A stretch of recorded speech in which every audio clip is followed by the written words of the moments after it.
দর্শক, চীন কি ইরানকে জে-10 ফাইটার জেট দিতে চলেছে? চীন কি এখন মধ্যপ্রাচ্যের আসল গেম চেঞ্জার হওয়ার প্রস্তুতি নিচ্ছে?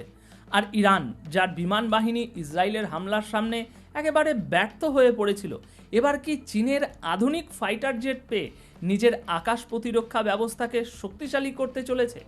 আর এই শক্তি কি এবার ইসরায়েলের জন্য ভয়ের কারণ হয়ে উঠবে? দর্শক, এই সব প্রশ্নের উত্তর আমি আপনাদের দেব চীনের একটি অত্যন্ত কৌশলী এবং হিসেব করে বলা মন্তব্যের মাধ্যমে, যেখানে একদিকে বন্ধুত্বের কথা বলা হয়েছে, আবার অন্যদিকে অস্ত্র সরবরাহের দায়িত্বশীলতার কথা শেখানো হয়েছে।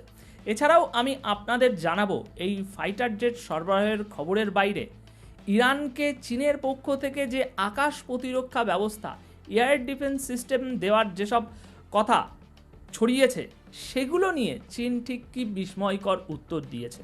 চলুন তাহলে শুরু করি আজকের এই ভিডিও। আপনারা দেখছেন এটাই রিয়ালিটি, আর আমি অনুপ বিশ্বাস। চলুন আগে ব্যাকগ্রাউন্ডটা একটু জেনে নিই, অর্থাৎ ফাইটার জেট সংকটের কথা। তবে সংকট কার? ইরানের। দর্শক, যখন ইরানকে সাম্প্রতিক ইসরায়েল ইরান সংঘাতের মুখোমুখি হতে হলো, তখন একটা বিষয় পুরো দুনিয়ার সামনে একদম পরিষ্কার হয়ে গেল। সবাই জানতে চাইল ইরানের ফাইটার জেটগুলো কেন আকাশে দেখা গেল না। দর্শক, আসল সমস্যা হলো ইরানের আকাশ প্রতিরক্ষা ক্ষমতা ইসরায়েলের তুলনায় অনেকটাই পুরনো। মানে ফাইটার জেট বা যুদ্ধ বিমান ব্যবস্থার দিক থেকে বললে ইসরায়েলের সঙ্গে পাল্লা দেওয়ার মতো ক্ষমতা ইরানি বিমান বাহিনীর নেই। যদিও ক্ষেপণাস্ত্র দিয়ে ইরান ইসরায়েলকে বেশ ভালোই আঘাত দিয়েছে, চোট দিয়েছে। যুদ্ধ চলাকালে ইরান ভরসা করেছিল পুরনো রাশিয়ান যুদ্ধবিমান আর সীমিত এয়ার ডিফেন্স সিস্টেমের উপরে। আর সেই কারণেই ইসরায়েল তেহরানের আকাশ প্রতিরক্ষা ভেঙে ঢুকে পড়ে, যেখানে ইচ্ছে সেখানে বোমা ফেলেছে। ইরানের পরিকল্পনা ছিল রাশিয়া থেকে SU-35 ফাইটার জেট কেনার, কিন্তু ইউক্রেন যুদ্ধের কারণে রাশিয়া সেই জেট সরবরাহে বিলম্ব করে। বলা যায় তারা ইরানকে যুদ্ধবিমান দেওয়া বন্ধ করে দেয়। আর এরপরেই আসে চীনের জে-10 ফাইটার জেটের এন্ট্রি। এখন ইরান তাকিয়ে আছে এই চীনের ভিগার্স ড্র্যাগন জে-10 সির দিকে। দর্শক, এটা একটা 4.5 জেনারেশন মাল্টি রোল যুদ্ধ বিমান। এতে রয়েছে ESA উন্নত র্যাডার সিস্টেম এবং PL-15 টাইপের দূরপাল্লার ক্ষেপণাস্ত্র বসানো আছে। এই জেটের অন্যতম বৈশিষ্ট্য হলো এটা শত্রুর স্টেলথ ফাইটার জেটও শনাক্ত করতে পারে।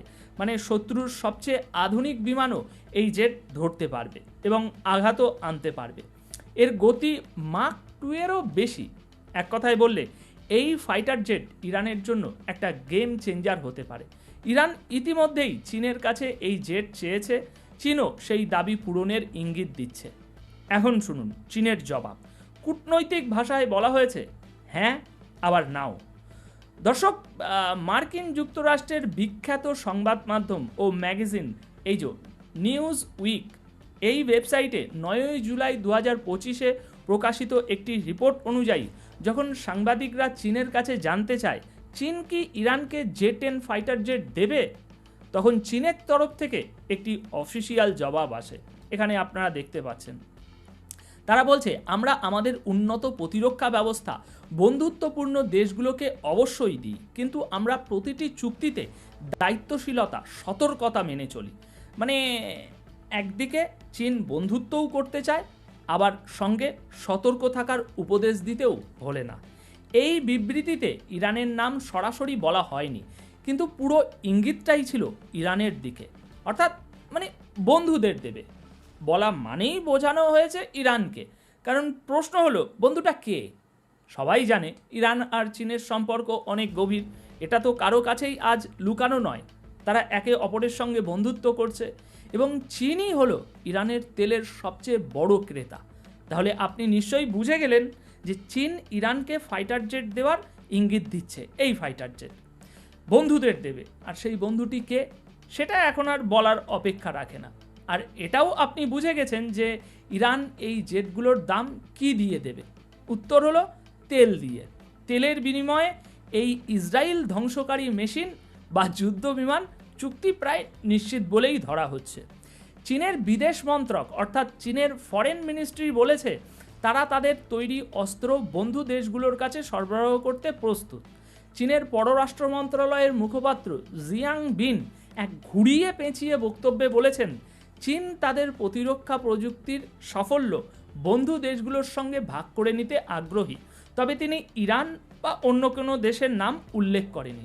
কিন্তু এই বক্তব্যে এমন সময় এসেছে যখন একাধিক রিপোর্টে বলা হচ্ছিল ইরান চীনের কাছ থেকে জে-10 ফাইটার জেট কেনার আলোচনা চালাচ্ছে। যেমন এই রিপোর্টটা আমরা দেখলাম। মানে রাশিয়া যেটা করতে ব্যর্থ হয়েছে ইরানের সঙ্গে বন্ধুত্ব রাখতে, সেটা চীন করতে পারে। আর এর একটা বড় কারণ হলো চীনের নজর এখন পুরো মধ্যপ্রাচ্যের বাজারে, এবং যদি এই অঞ্চলে মানে মিডল ইস্ট বা ওয়েস্ট এশিয়ায় ইরান দুর্বল হয়ে যায়, তাহলে আমেরিকা আর ইসরায়েল এখানে কাউকেই ঢুকতে দেবে না। সুতরাং পুরো বিষয়টা হচ্ছে লাভ আর ক্ষতির খেলা। এই খেলায় প্রত্যেকে নিজের মতো করে চাল দিচ্ছে। ইরান তার চাল দিয়েছে, চীন তার পাল্টা চাল দিচ্ছে। ইরান দাবি তুলেছে দিতে হবে, চীন সেই দাবি পূরণ করতে পারে, কিন্তু বিষয়টা শুধু ফাইটার জেটেই থেমে নেই। দর্শক, পরবর্তী আর একটা খবর, এই যে এইটা গতকাল এই মিডল ইস্ট আই নামের ওয়েবসাইটে একটা বড় রকমের দাবি করা হয়েছিল, তারপরেই সারা বিশ্ব মিডিয়াতে ছড়িয়ে পড়ে। এই বিষয়ে আমরা আপনাদের জন্য গতকালই একটি বিশেষ প্রতিবেদন বানিয়ে দেখিয়েছিলাম। মিডল ইস্ট আই লিখেছে, ইসরায়েলের সঙ্গে যুদ্ধবিরতির পর চীন নাকি ইরানকে মাটি থেকে আকাশে আঘাত আনতে সক্ষম এমন এয়ার ডিফেন্স সিস্টেম মিসাইল দিয়েছে। কিন্তু এখন পরবর্তী রিপোর্ট দেখুন, south China morning post report অনুযায়ী, চায়নারই রিপোর্ট, এখন নতুন আপডেট হলো চীন 9 জুলাই সন্ধ্যায় এই দাবিকে অফিসিয়ালি অস্বীকার করেছে। চীনের তরফ থেকে এখানে বলা হয়েছে, আমরা যুদ্ধে জড়িয়ে পড়া কোনো দেশকে অস্ত্র দিই না। কিন্তু বন্ধুরা, এই কথার মধ্যে একটা খুব গুরুত্বপূর্ণ দিক লুকিয়ে আছে। চীন ইরানকে এয়ার ডিফেন্স সিস্টেম দেওয়ার খবরের বিষয়ে বলছে, আমরা যুদ্ধে জড়িত দেশগুলোকে অস্ত্র দেই না। অর্থাৎ ফাইটার জেট দেওয়ার দিকে চীন ইঙ্গিত দিচ্ছে, কিন্তু এয়ার ডিফেন্স সিস্টেমের ব্যাপারে পেছাচ্ছে। কিন্তু কেন? দর্শক, বিশেষজ্ঞদের মতে ডুয়েল ইউজ টেকনোলজি বা থার্ড পার্টির রুট ব্যবহার করে চীন ইরানকে এই এয়ার ডিফেন্স সিস্টেম আগেই দিয়ে থাকতে পারে। কারণ যদি এই অস্ত্র সরাসরি ইরানকে সরবরাহ করা হতো, তাও আবার এই যুদ্ধের পর, তাহলে আমেরিকা আর চীনের সম্পর্ক আরও খারাপ হয়ে যেত, এমনটাই মনে করা হচ্ছে। তাই এখন প্রশ্ন হলো, যদি চীন ইরানের মধ্যে এই ফাইটার জেট চুক্তি হয়ে যায়, তাহলে কি হবে? দর্শক, ইরানের সামরিক শক্তি অনেক বেড়ে যাবে। বিশেষ করে তাদের যে দুর্বল এয়ারফোর্স আছে, সেটা অনেক শক্তিশালী হয়ে উঠবে। আর এটা ইসরায়েল আর আমেরিকার জন্য নতুন এক মাথা ব্যথার কারণ হবে। কারণ তাদের প্রতিপক্ষ ইরান শক্তিশালী হচ্ছে, আর তাকে শক্তিশালী করছে আর এক প্রতিপক্ষ চীন। আর এর ফলে চীনের প্রভাব মধ্যপ্রাচ্যে আরও গভীর হবে, আর ইরান, রাশিয়া, চীন মিলে একটা নতুন সামরিক জোট তৈরি করতে পারে। তাই দর্শক, আপনি যদি ভেবে থাকেন যে চীন শুধু দেখে যাচ্ছে, তাহলে জেনে রাখুন, চীন দেখছেও আবার কাজও করছে। যদি ইরানের হাওয়াই প্রতিরক্ষা ব্যবস্থা জে-10 দিয়ে আপডেট হয়ে যায়, তাহলে শুধু তেল আবিব নয়, হাইফা পর্যন্ত এক নতুন শক্তির সমীকরণ হবে। দর্শক, আপনাদের কি মত? চীন যদি ইরানকে এই জে-10 দেয়, তাহলে কি সত্যি মধ্যপ্রাচ্যের আসল গেম চেঞ্জার হয়ে উঠবে ইরান? কমেন্টে লিখে জানান। আর যদি এই ভিডিওটি ভালো লেগে থাকে, তাহলে একটি লাইক দিন, শেয়ার করুন, আরও মানুষকে জানতে দিন। আর এখনও যদি আমাদের এই চ্যানেল